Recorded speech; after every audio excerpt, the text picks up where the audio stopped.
बहुत समय पहले की बात है। गोपालगंज नाम के गांव में रमेश अपनी बीवी सुजाता और अपने दोनों बच्चे बंटी और बबली के साथ रहा करता था। रमेश की गांव में एक छोटी सी बेकरी की दुकान थी। उसकी दुकान में हमेशा बच्चों की भीड़ लगा रहा करती थी। एक दिन बंटी और बबली घर के बाहर अपने खिलौने खेल रहे थे। उन्होंने देखा, अचानक से एक चिड़िया उनके घर के पास वाले पेड़ पे उड़ते हुए आकर बैठ गई।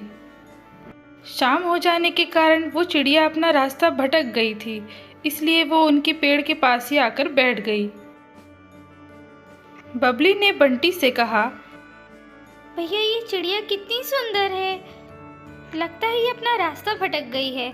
चलो हम इसके लिए कुछ पानी और कुछ खाने का इंतजाम करते हैं। बंटी और बबली ने जैसे ही दाना और पानी बाहर लाके रखा, चिड़िया तुरंत आई और उसमें से बहुत सारा पानी पीने लगी। बंटी और बबली ने जल्दी से जाकर अपनी माँ को चिड़िया के बारे में बताया। फिर सुजाता भी चिड़िया को देखने के लिए बाहर आई। चिड़िया को दाना पानी देने के बाद वो लोग अपने घर के अंदर चले गए। शाम को अचानक से बहुत ज़ोरों से बारिश होने लगी।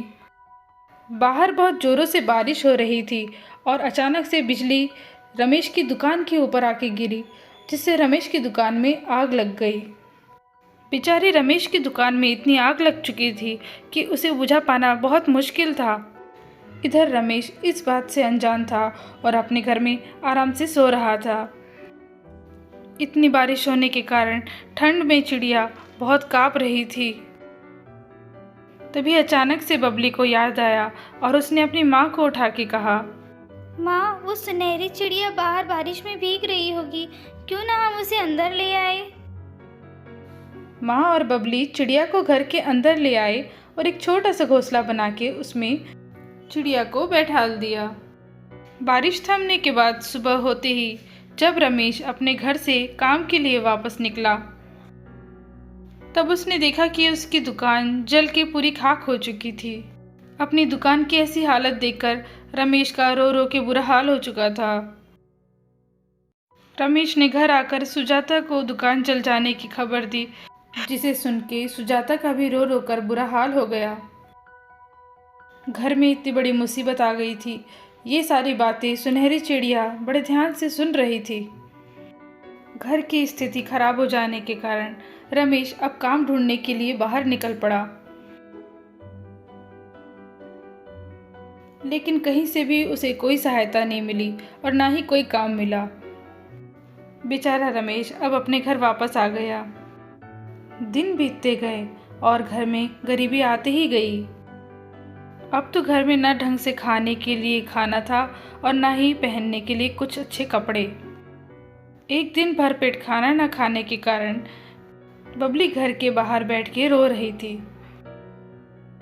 तभी सुनहरी चिड़िया उसके पास आई और उससे पूछने लगी, क्या हुआ बबली, तुम क्यों रो रही हो। बबली ने उसे बताया, पापा की दुकान जल जाने के कारण अब हम बहुत गरीब हो चुके हैं। हमारे पास खाने के लिए भी कुछ नहीं बचा है। सुनहरी चिड़िया सोचने लगी, इन लोगों ने मेरी बहुत मदद की है, क्यों ना आज मैं भी इनकी कुछ मदद करूं।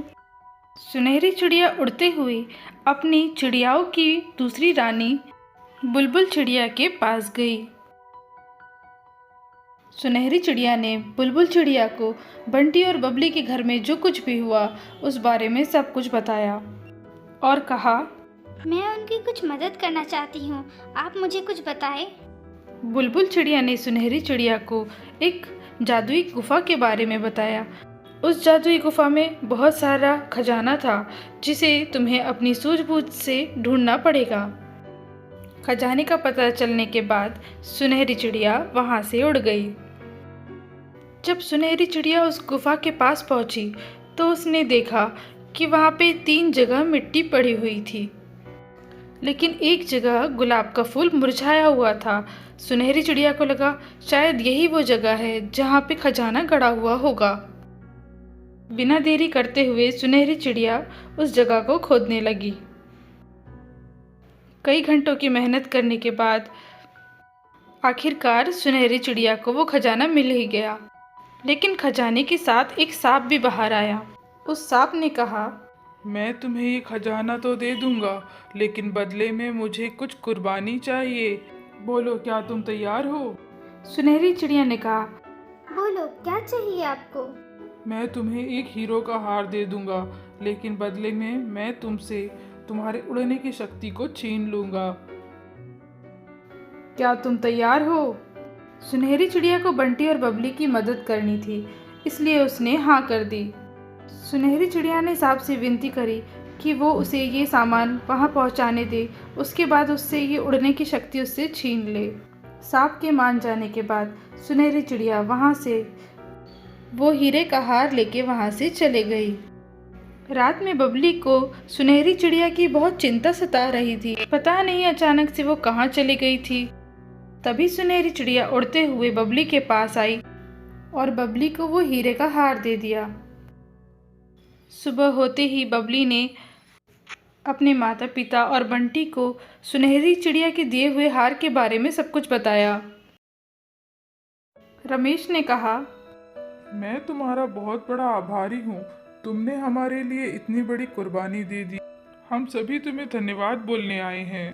उस हार को बेचने के बाद रमेश ने वापस से अपनी बेकरी की दुकान खोल ली और सुनहरी चिड़िया को अपने परिवार के सदस्य की तरह ही अपने साथ में रखने लगे। अपना परिवार खोने के बाद सुनहरी चिड़िया को भी एक नया परिवार फिर से मिल गया था।